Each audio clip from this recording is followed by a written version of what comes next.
And joining us now is Andrew Boyd. He is a former chief of operations for the CIA's Counterterrorism Mission Center and a CBS News contributor. Andrew, thanks for joining us today. You've just returned from Israel, so what is your sense of how Netanyahu's handling of the conflict is being viewed out there?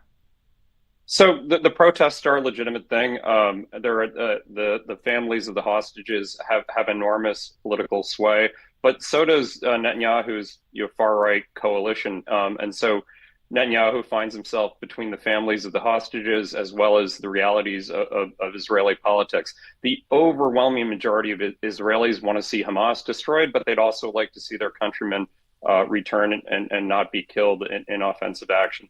I believe that this is a short-term military campaign, air, and some limited ground incursions to get Hamas back to the negotiating table. I do respectfully disagree with the retired Israeli general that you had on. I do think it will bring Hamas back. But just to be clear, this is to get to a truce so that further negotiations sponsored by the Qataris can happen.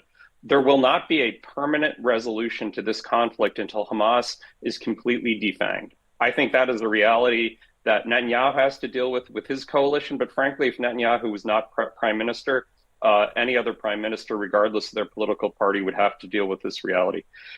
The reality for Netanyahu personally is he just fired Ronen Bar, who's the head of Shin Bet, the internal security organization in Israel, not for Shin Bet's failures on 7 October, but because Ronen Bar and his team were investigating Netanyahu for corruption.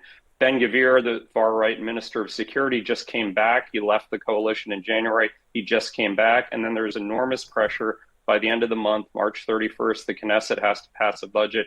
And if that fails, Netanyahu's government may collapse. So there's a whole multiplicity of three-dimensional chess that Netanyahu is playing with. But ultimately, from a geopolitical level, Hamas has to be defanged, or else there will not be a permanent resolution to this war. So if I'm hearing you correctly here, you're saying that these strikes from Israel, these are just short term in order to get those hostages back home. But in your point of view, do you think it somehow will affect the hope for an eventual resolution to this war? I think the military pressure is what brings Hamas to the table. I don't think the military campaign currently is going to motivate Hamas to disarm. But ultimately, that will have to be the final resolution, because the Israeli populace, left of center, right of center, far right, will not tolerate an armed Hamas on their border. All right, Andrew Boyd, thank you so much for your insight and for joining us on the stream today. You're welcome.